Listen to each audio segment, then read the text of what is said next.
This is Jennifer Gonzalez welcoming you to episode 171 of the Cult of Pedagogy podcast. In this episode, we are going to talk about whether your school needs a literacy checkup.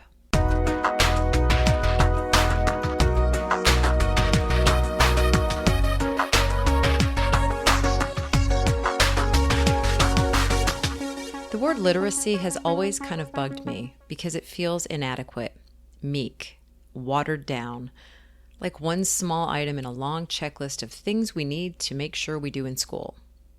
That one little word encompasses reading, writing, speaking, and listening, but it's so formal sounding, it doesn't pack the punch that it should.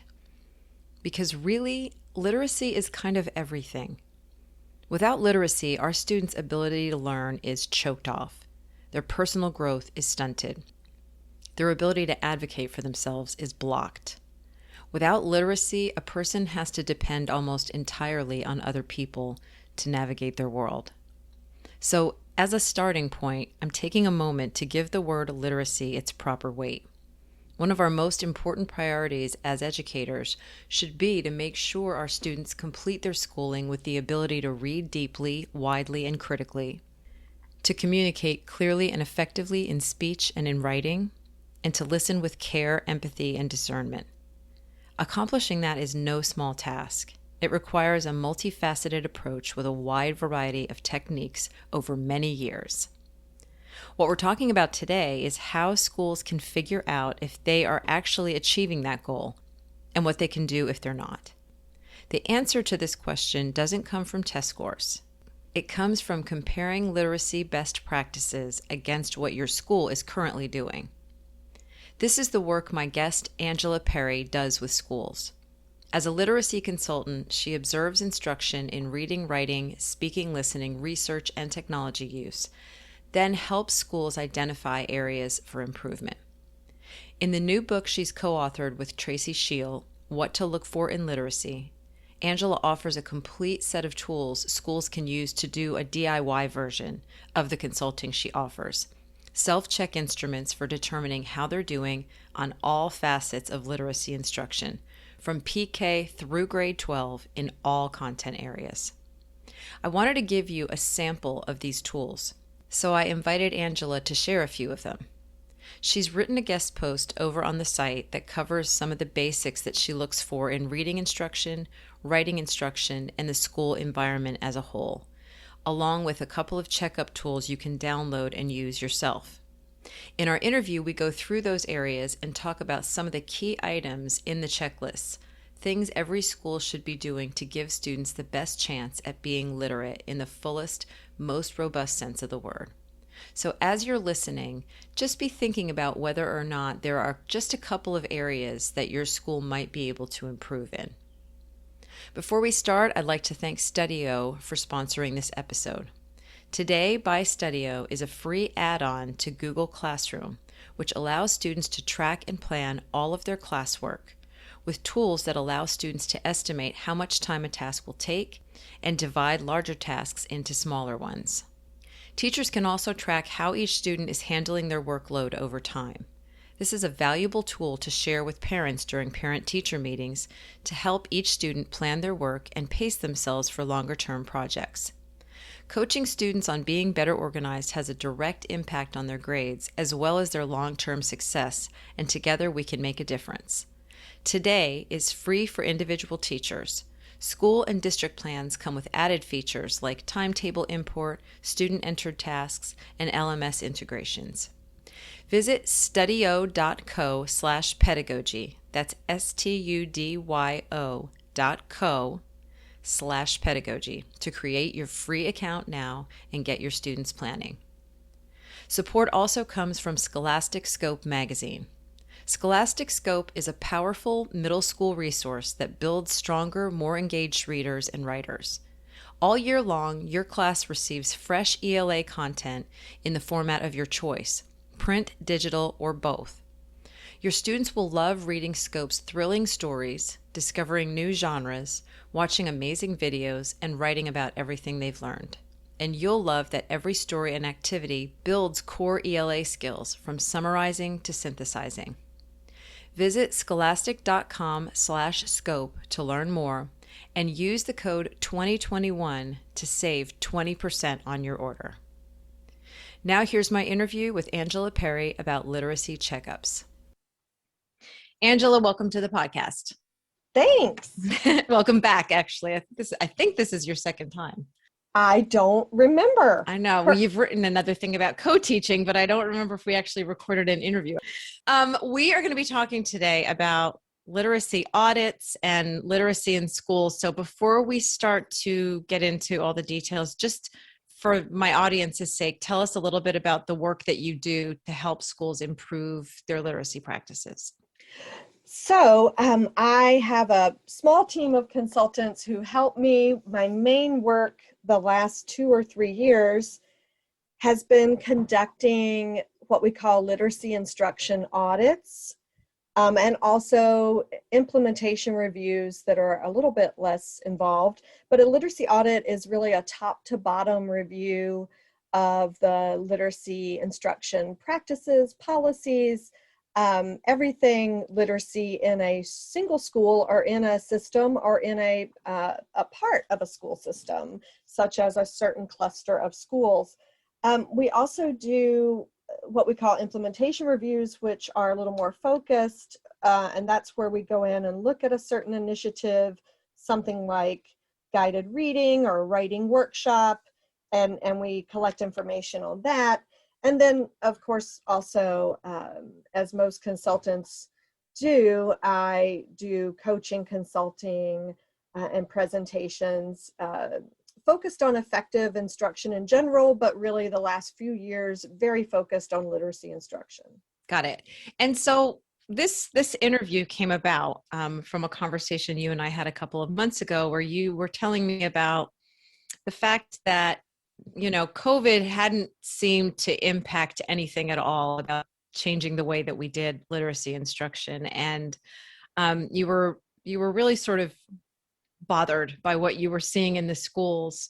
So tell me a little bit about that, about what have you been seeing that makes you think that across the board, many, many schools still really need improvement in literacy instruction? Yeah, so I guess like a certain number of folks that I thought the time away during remote instruction, fully remote, and then also hybrid instruction, I thought once we got back to face-to-face instruction, especially in literacy, that things would be different, that everything would be more engaging than it had been before, and we would just be doing, all these wonderful things, workshop type instruction for writing, and that we'd have literature circles or other kinds of book groups going where kids were reading books they really liked and they were talking about them. And unfortunately, what I saw is that what we have done is fall back on some practices that even before COVID, we knew were not effective. So if I can talk about it kind of from the lower grades moving up, what I see in pre-K and kindergarten, it's mostly pre-K and kindergarten, some first grade, I would say, I see a lot of video watching. So where the teachers, so you take that wonderful time on the rug in kindergarten or pre-K where the teacher's reading a book and the kids are engrossed in it, and the teacher is engaging in conversation and pointing out things in the illustrations, and that wonderful interactive reading, read aloud time. I keep telling people I want to tell teachers to stop pressing play. What I see is people just pulling up a video, and it could be another teacher reading a book out loud, or it could be a kind of a very slickly produced, person, a read aloud of the book where you don't see the person, but it's going through the book and reading aloud from the screen. So that's not what an interactive read aloud is supposed to be, especially for our kids that don't get read to very often or at all at home. A read aloud is supposed to be a really immersive experience where everyone's enjoying that book, and there's spontaneous comments, from the kids and the teacher. And I just don't see that happening as much as it used to. And that's a really integral part of early literacy instruction, is that read aloud time. Mm-hmm. Combined with that, I'd say at the elementary level, but even moving into secondary, I see just a ton of device use. So I see kids sitting at a screen doing something. In the elementary years, it might be some kind of reading software where they are, reading, something's being read to them, or they're reading off the screen and they're answering questions.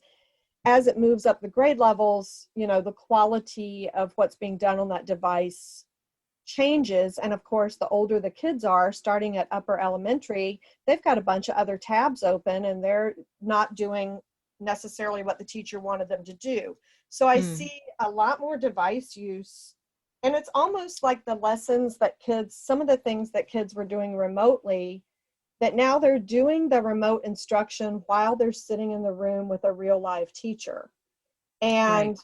there's just not enough conversation. There's too much kids staring at devices. And then a couple of other things that do work their way all the way up to high school, believe it or not.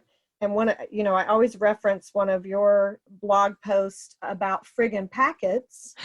I quote that one a lot in reports that I write, and I mention it in presentations. I've seen so many worksheet packets, and I'm talking, I was in a 10th grade English class in a state I will not name very recently, and saw a teacher, unceremoniously starting the study of Julius Caesar by handing out a 30-page packet, and even called it a packet to the kids. Here's your packet. You need Yeah. to get started on Julius Caesar. And truly, in today's political climate, I think we could start off Julius Caesar in a much more engaging way, because it has there's a lot of parallels we could draw. So, Yeah. and then lastly, so the worksheet packets is another thing that's just predominant right now. And then I'd say just overall, the lack of classroom interactive discussion. So either kids being in groups talking about something, or either the teacher orchestrating, a class discussion that engages all the kids. Now, I will say that, and I think there's even some research somewhere on this, not a huge research study, but something about the fact that we might talk less when we're wearing masks. And I that might have been a factor in some of it, but it was, it was always kind of difficult to get a discussion that's either student led or very student driven. So I know that's always been kind of hard to do, but it kind of seems like we just discounted it or gave up on it or something. And it's a lot of individual work and not a lot of talking. And if people should be talking together, talking about literature, talking about writing, I mean, where else should you be doing all that talking if it's not in your main literacy instruction class? So the lack of discussion has also been kind of concerning. Yeah.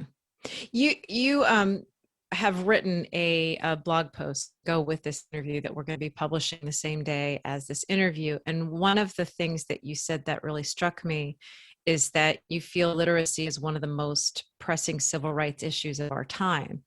Talk a little bit more about that, about what your feeling is on that. Yeah, so I've always felt very strongly that attaining a high level of literacy, obviously changes your life. It certainly changed mine. And I'm the first person in my family to ever go to college, and I just kept going and going and going, and until I got a doctorate. Like I still, and now since I got my doctorate, I got bored, so I wrote a bunch of books. I love learning. I love school. Literacy changed my life, and I wanted to do that for my students. I was mostly a high school teacher. I did a couple of stints in middle school as well, but I always seemed to have great success, particularly with the boys who swore that they didn't like reading and they didn't like English class and that kind of thing. I had some particular success with African American males in one school where I taught, and we did some grant writing, and for them to have literacy role models and that kind of thing. So I think in the past couple of years, certainly, I believe we've all become aware of how folks can be mistreated or manipulated if they don't understand what some of their rights are and what some of their freedoms are. I think that we've seen where people can really get not only distracted but fully engrossed in uh, conspiracies and other things that just aren't based in fact. Mm. And if you're not highly literate and you're not working those critical thinking skills all the time, it's very easy for you to be, sucked into things that aren't good for you, potentially harmful for you, put you in harm's way even. So I always took it very seriously, you know, to educate my students, to have them read and to be well read and well spoken and have large vocabularies and all that wonderful stuff, because I want them to have more opportunities. I think I make the point in the blog post as well. Um, we know that a higher level of literacy and a higher level of education correlates with a higher salary for the rest of your life, and the more educated you are, the less likely you are to be incarcerated and all those wonderful things. So I think at this time in history, it might be more important than ever for all our children to really just to understand more about the world, to be more literate, to be able to decipher information and understand what credible sources are versus, suspicious sources, or what the media might be trying to do, or what social media might be trying to do. I just really think it's a critical time for us to help kids understand all that. Mm. And I don't know if there has been any research on this, but this in the 8 years I've been doing this seems to be a trend, in that when you go to schools in more economically disadvantaged areas, you tend to see more of the kind of sit and do a packet work, Yes. versus when you go to a very wealthy school, the kids are sitting around small Harkness tables and having discussions and doing project-based learning and having plenty of time for independent reading. So, those best practices really aren't being doled out in equitable ways either. And so if we want to give all of our students as much opportunity as possible, we need to make sure that teachers in all schools are using the best literacy practices.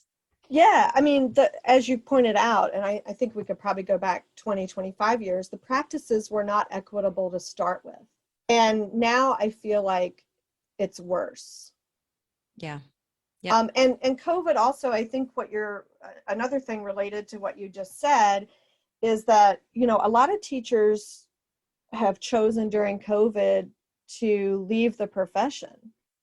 Yeah. And I believe some of the things I've seen at higher rates than in other years. So the other thing is, we may not have a well-trained teacher in each classroom, and then where are the places that have the least well-trained teachers to start with, and that now are really scrambling for teachers, and those are our underserved areas to start with. So that would be kind of our urban schools that have problems retaining teachers, and also a lot of what I see are in very rural areas.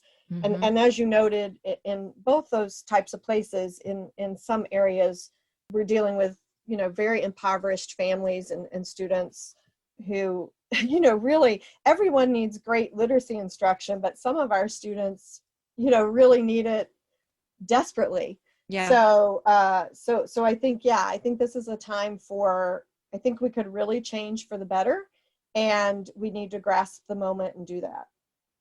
So you have a book that has just been published called What to Look For in Literacy. And in that book, it's basically, correct me if I'm wrong, but you've basically taken your audit process and sort of turned it into like a DIY guide for schools to sort of do their own checkup on their schools. So in that book, you have, I believe you said, over 90 tools that schools can use to sort of check up on every area of their school and to do their own audit of their literacy practices. So we're going to actually get into some of the tools, but just in general, tell me a little bit about the kinds of tools that are in this book. Yeah, so my editor is the one that gave me that final number. I believe we have more than 90 tools, roughly 90 tools in the book. So the book is What to Look For in Literacy, a leader's guide to high quality instruction. And what we've done, my co-author Tracy Scheel and I have done is we've taken a lot of what we do in our own processes when we work with schools and school systems, and we've tried to make user-friendly checklists and other guides that will help you, if you're in a school, you're in a school system, it will help you do a process like what we do. So the book contains two different kinds of tools. In the blog post and on your site, we're only highlighting what we call check up tools. Mm-hmm. So check up tools are really where you would collect evidence through observation. These are where you walk through the school or you sit and observe, and you are looking and listening and learning and collecting information. We also have what we call check-in tools, and the check-in tools are designed to guide conversations. So an administrator could use some of these tools to sit in conversation with the teacher. A literacy coach could do the same thing. And we even have a few tools that are survey questions and we've got tools where you sit and talk with a student or a group of students, but we also have some items that are survey items so that you could collect a lot of information if you wanted to about student perception, by using those tools. So we hope what we've provided are, and of course there's quite a bit of discussion in the book too about what effective literacy instruction is and about the importance of monitoring what you're doing.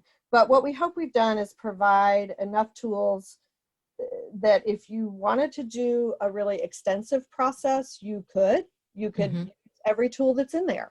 Mm-hmm. If you wanted to start off in a focused way, you could say, hey, I think we have a problem with writing instruction. Why don't we go to the writing chapter Mm-hmm. and let's look at these tools and see if we could gather some information. So you could go very broad, or you could go very focused, or we wanted to give people a lot of options. Got it.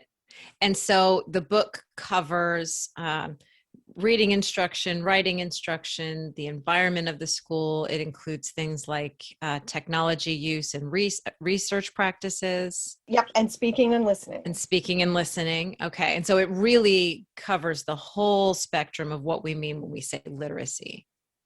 Yeah, we tried to, we realized that most states now have their own standards, but those were derived from the Common Core standards. So we really looked at all the areas that are covered in those standards. And of course, the heaviest parts of the book, the lengthiest parts are the reading and writing sections. Mm-hmm. But we did, as you noted, we also wanted to deal with classroom and school environment for literacy, and then the research, technology, and speaking and listening. Good. Okay. And so what we've done in the blog post is that you've actually shared 8 of the tools so that people can get sort of a sampling and even get started on some of their checkups. And what we've got 2 tools for looking at the environment, 3 for reading instruction, and 3 for writing instruction. And these are at different grade levels. So what we decided we were going to do with the rest of our time here is just basically take a look really quickly at each one of these tools and just have you talk about what's on the tool and what are some of the key, things that are on these checklists. So let's start with the 2 environment tools. You've got one that's sort of a whole school, and then another that's a classroom library. Right. So the first tool that's shared in the blog post is What Do the Halls and Walls Say About Literacy? And that tool just has, basically 8 questions that you go around and collect some information on. Mm-hmm. So, and we do this kind of work in our audits and our reviews. So basically you would take the tool and a team could do this, a teacher could do it alone, a literacy coach, an administrator, anyone, a district person could do this. and walk through all the schools and collect this data. Mm-hmm. But it's, it's an important part of literacy. I guess kind of the literacy vibe of a school or a school system is how literacy is promoted from the Mm-hmm. moment you walk into the school. And frankly, a lot of elementary schools are really good at doing this. But what we look for is the total amount of wall space. And then we're looking, I'll just highlight a couple of things on that tool, is just walking through the hallways to see, how much blank wall space is there, or what, okay, and are Mm. there other displays that are there? Because truly, especially at elementary schools, there could be a lot of artwork. I'm finding these days there are a lot of messages, posters, all sorts of things related to mindset and perseverance and grit Mm-hmm. and social emotional learning. Mm-hmm. All sorts of great messaging about that, Right. quotations and visuals. But there's we could take some of that space and promote reading, writing, literacy. I actually saw a school not long ago that had a pretty well done bulletin board right near the entrance of the school that was about argument, and had all that key vocabulary about argument on that bulletin board. Just as a reminder, that was in middle school, so I know the kids were studying about that, Mm-hmm. and it was a great reinforcement. So to have literacy and even numeracy displays. I've seen some schools that do a great job. They even have things posted on the rise of the steps. So when you go up steps, you might be reading quotations, or there might be mathematical terms. So I'd love for people to think about how they could support literacy. And I do mean the enjoyment and the promotion of reading, but I also mean, how could you highlight student writing? There could be student writing. There's Mm. a lot of glass cases in this country that have old trophies in them from the 80s. Yeah. Yeah. that, that could have some really cool current student writing in there. Yeah.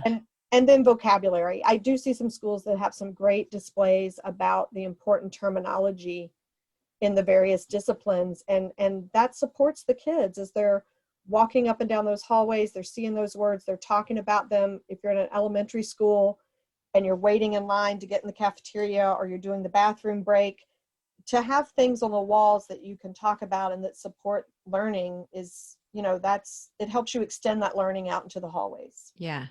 I'm as you're talking, I'm picturing something, and I just want to get your opinion on this, because I'm thinking someone's listening to this, they might just run out and buy, a 20 pack of those read posters, where these were very big in the 80s. I don't know if they still make them, but it's a celebrity holding a book and it just says read. You know what I'm Oh talking yeah. about? Yeah. I I don't Is that the kind of thing you're talking about with promotion of literacy, or are we talking more about like what we're reading this month, or it's promoting actual books, or like, because I remember as a kid those posters didn't do much to make me want to read. They were cute, but you know what I mean? Yeah, well, I think, hey, that's I would certainly applaud that as a first step if anybody were doing that.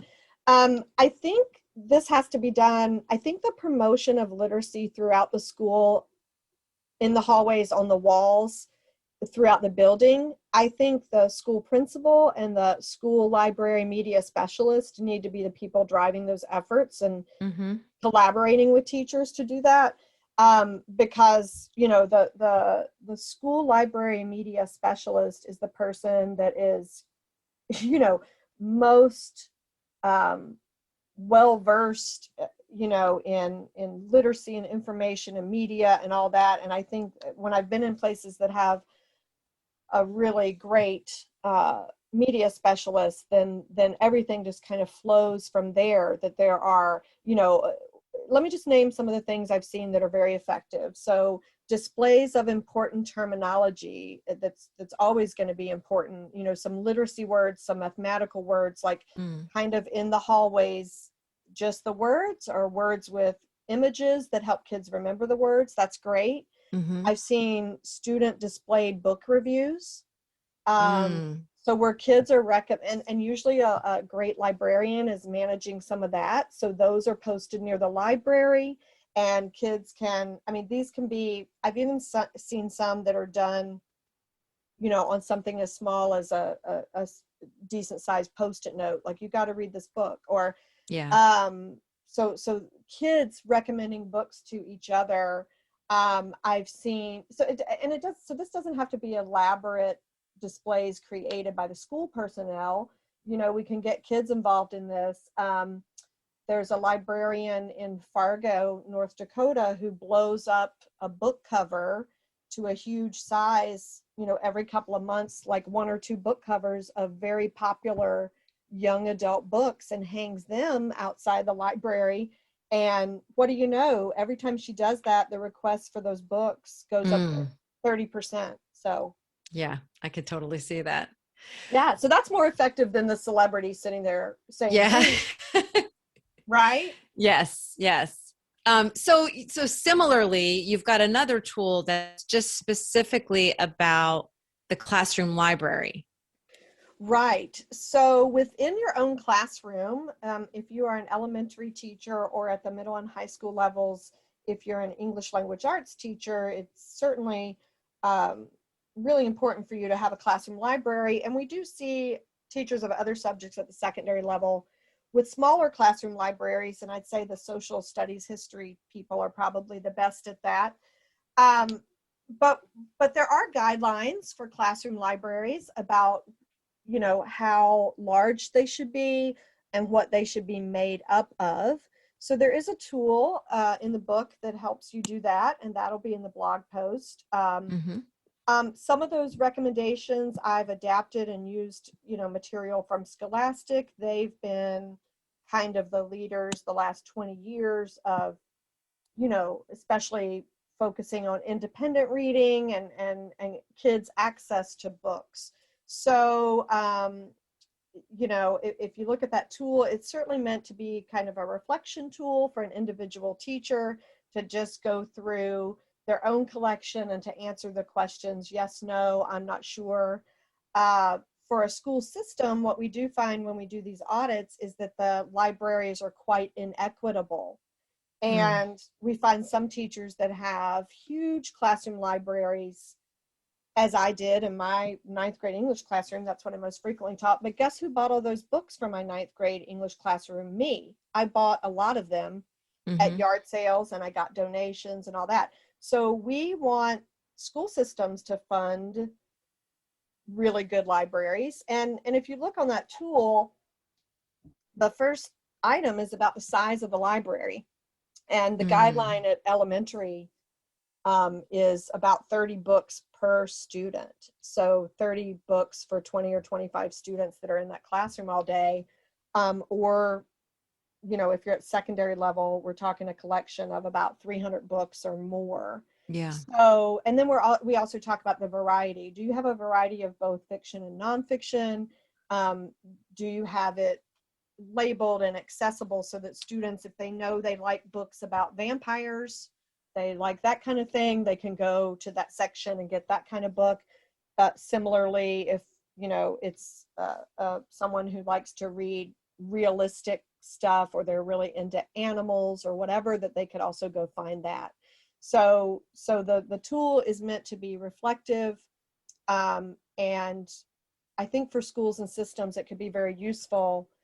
Because if a kid, let's think about a second or third grade student that has reading time every day in their core classroom. If Mm-hmm. they are in a classroom where the teacher has 50 books on the shelf versus the kids down the hall have access to 300 books on the shelf, then they're getting very different experiences. Yeah.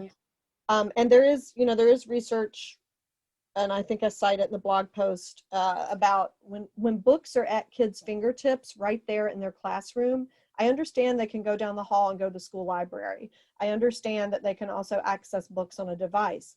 But there is research that if physical books are at your fingertips, you're more likely to pick them up and read. And Mm. that's what we want. Yeah, absolutely.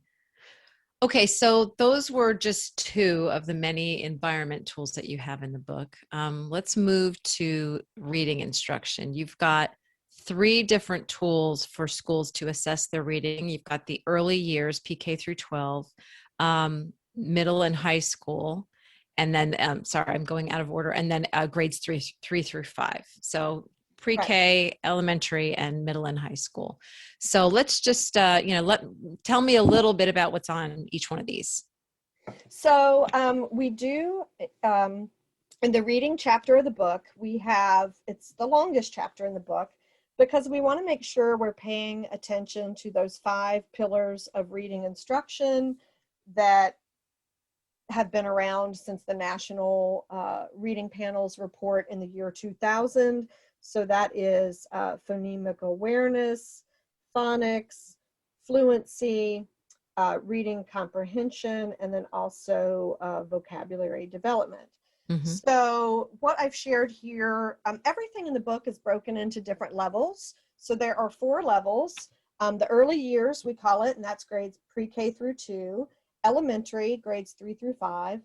Middle years, roughly 6 through 8. And then high school, 9 through 12. So what's in the blog post for the pre-K level is just a checklist, yes, no, for vocabulary instruction. Mm-hmm. And I think the most important thing to remember here is that, well, and for all the tools, it's not that anyone would see everything that's on the tool at any given time. Mm-hmm. But if you were to go back and to keep taking little snapshots of this type of instruction, then eventually you should see all of it come Got together, it. right? Mm-hmm. So I think most important in this tool is the teacher during his or her instruction giving some explicit, are they talking about word meaning? If a kid asks a question about a word, do they stop and try to help the whole class make sense of it? So part of the tool says the teacher provides an explicit definition or meaning of a word, not just reading those words out loud or just showing a definition, but that the teacher actually talks about it a little bit. Mm-hmm. I There's believe just some like informal conversation a little bit about. yeah. And I Okay. think Marzano in his 6-step vocabulary process, and Mm-hmm. he kind of talks about, I think it's Marzano, who says just like giving them something to hang their hat on. Like if it's a difficult word and it's slowing down their comprehension of whatever you want them to do Mm-hmm. you kind of stop and talk about it? And then the next part of the tool right under that says the teacher discusses one or more words so that students can make connections. So those two kind of go together. Like it's really, is the teacher stopping to notice a word or point out and help kids work with some word meaning, or either it could have been student generated, but are we seeing the teacher talk about the words? Yeah. Why is that? I sort of have a general sense in my gut about why that's better or preferable to just showing a definition or reading a definition out loud. But tell me what your thoughts are on why that's preferred. Well, so your listeners might not know this. I know you do, that I've written several books on vocabulary Mm-hmm. instruction as well, and really dug into that work for a couple of years. You need repeated exposures to words in order to make them part of your own lexicon. Okay. So you can see it, you can see a definition of it, you can hear your teacher talk about it, you can read something else about it. It's going to take quite a few exposures for you to fully understand that word. And if Mm-hmm. you're always seeing it or hearing it in the same context and someone's just giving you that bland definition, Mm. then it doesn't help you make connections, Yeah. Piaget and schema theory and all that. Like Mm-hmm. it doesn't help you put it in another place. Got it. Got it. I feel like it also just adds some level of novelty that Yeah, you remember this human being that saying this thing and maybe giving an example from, local context or something like that, that just adds that extra level of novelty to your learning about it. absolutely. Yeah. Okay, so that is the elementary level. And then I'm sorry, that was early years. So then once we move into elementary level, tell me a little bit about the kinds of things that are most important to be looking for in reading instruction. Yeah, so I think that So the next couple of tools are very similar. There's Mm, one for the 3, 5, and mhm. then what we've done in the blog post is the 6 through 8 and the 9 through 12 tool in the book were the same, and so we've put them together. But once we're looking at reading instruction itself, I've already mentioned, so this is on the tool for the elementary years, is looking for, is that teacher reading aloud and Mm, talking about it? Because that's important throughout a student's experience, especially if it's difficult text, even in a discipline. But we've got is the teacher reading aloud? That's on the instructional tool for grades 3 through 5. Also, you'll see reflected in all of our tools that gradual release of responsibility. So, our teachers perhaps, let's say this is elementary, but it's science or social studies content, and let's say we're starting to learn about the continents on mhm. Earth, in a geographic sense or whatever. So does the teacher start maybe by reading aloud and then has kids like look at a next section and then they stop and talk about it a little bit, and then the teacher maybe checks for understanding, has them turn and talk to a partner, answer some questions, whatever, and then at the end of the lesson maybe turns them loose a little more independently to finish working with that material.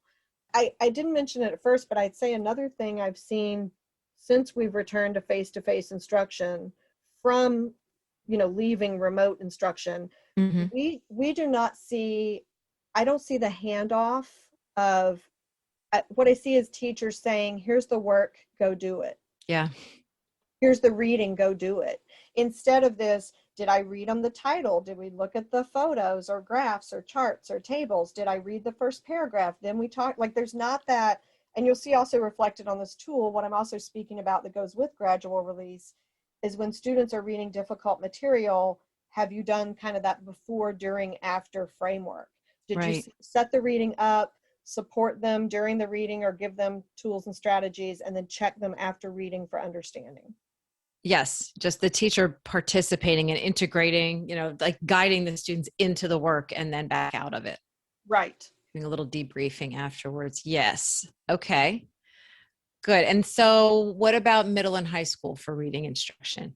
So what we've included in the blog is a tool for middle and high school, and this is very similar. I'm looking at the tool is the one that's more focused on English language arts, Hmm. but it's very similar. Does the teacher activate background knowledge? Is the Hmm. teacher directly teaching some of the important vocabulary?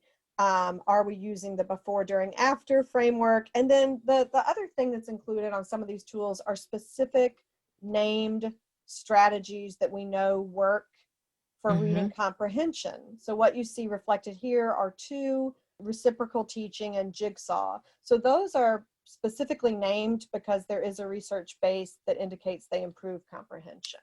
So that is reading. And then the last area that we're going to talk about with the tools is in writing instruction. And the sampling that we've given is a little bit different in that we've skipped over the early years for this time. I'm going to focus on elementary and then middle and high school in English language arts. And then there's a third tool that is middle and high school for non ELA classes, the kind of writing instruction that happens in those. So let's start with the elementary, the kinds of things that people should be looking for, whether they're doing a good job of doing writing instruction. So we've modeled these a bit on the process we do when we come in and review what's going on or audit what's going on. So we first look around the room and, is it whole class instruction? Everybody's pretty much doing the same assignment the same way. Is it small group? Is it independent practice, or is it something else? And then there's a checklist of items that are focused on writing process and writing modeling and demonstration. And that is the same all the way up in the tools through grade 12 for writing. But the difference on the elementary tool is that we're also looking at handwriting and spelling instruction. Mm-hmm. So there are practices that are, deemed more effective and actually there's a continuum that children move through with their handwriting and their uses of spelling and sound relationships, from scribbling to things that look more like words. And so anyway, that this tool is trying to check, where are they, what are they doing, are they using an app? We reflect that on the tool. So but on our elementary tools, we want to make sure that we do pay attention to the rudimentary parts of writing, which include handwriting and spelling. You don't see that on the higher level tools. Got it. And then in terms of the writing instruction checklist, that is fairly similar to what we see at the middle and high school level for ELA classes. It looks like what you really are looking for is more of a writing workshop model.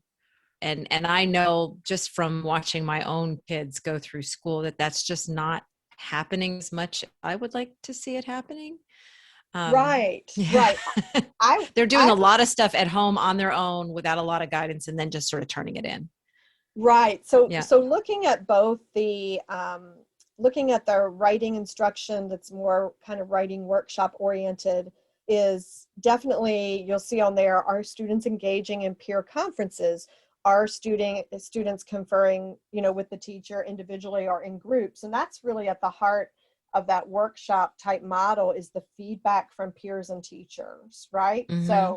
So we have the ELA tool that is slightly different from the non-ELA, but most of the difference there is that we also include that writing environment on the ELA tool. On the 6 through 12, or we've got it 6 through 12 writing instruction in the content areas, we don't have that environmental piece, but we if you're engaged in some cross-curricular literacy efforts, we want every teacher to understand that there is a writing process. You'll see those items about planning and drafting, revising, and it doesn't matter what you teach.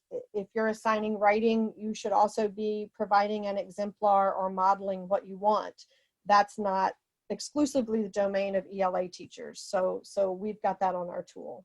Yep. And that was something that for me as an English language arts teacher, those two things were so huge. One was providing exemplars so that they had some idea of what they were shooting for, and then having them write in class instead of just, I know at first, if I would just assign something and have them just do it at home and then just turn it in, the success rate was dramatically different from when I would have them actually write in class, and I could see what they were doing. They could check things with each other, and also talk about a fix for plagiarism. If you're going to have them just right there in front of you and draft it and work on it over time, it's really hard for them to plagiarize in that kind of environment. Absolutely. And that's really important. And I would say, you're reminding me that, I'm seeing writing that is assigned, but I'm not seeing writing that is taught, as far as a process and about getting feedback. And I do hear, so the number one complaint I get from secondary teachers is if I give them an exemplar or I model and write along with them and we create a model first, then they just copy the model. Yeah. And really, I mean, I always did this kind of instruction in my own classroom, and that just didn't really happen to me unless it was a very struggling student. But the reason it didn't happen is because I'm conferring with them all throughout the process. I was literally thinking the same thing. You sit down and conference with them and you help them get to the place where they're doing something original. Right.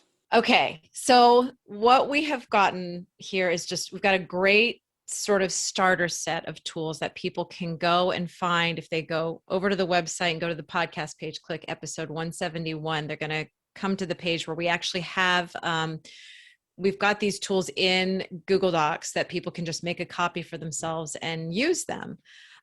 If people want to learn more from you, we haven't even talked, you've got tons of other like books and services that you do that are all sort of built around literacy. Where should people go to find you online? So I'm pretty easy to find if you know how to spell my last name. So we pronounce my last name Peery as if it has two R's, but it doesn't. So it looks like Peery. So my last name is Peery. I'm Dr. Angela Peery on Twitter. I'm Dr. Angela Peery at Gmail. I have recently created a new website and shortened it. So my website is just drpeery.com, but that's DRPEERY. So drpeery.com has a little description of our services there. I've got an Amazon page. Look up author, Angela Peery, with all my books there, including, we referenced vocabulary here. So I've written 3 books on vocabulary instruction, this new book on literacy, and I've written a book on writing across the curriculum, and have another book coming out on PLCs as well. So I'm easy to find if you get that weird last name spelled correctly. Yeah, and I've been calling you Peery for at least 5 years now, so well, I'm glad to learn that. That's what it looks like. I mean, that makes sense, right? That's just me using my phonemic awareness. Exactly. Oh gosh. Okay. Well, thank you so much. Thanks for putting all the work into the blog post. I think if people are listening and they like what we're saying, they should definitely go check that out. And just thanks for your time and sharing all this wisdom with us.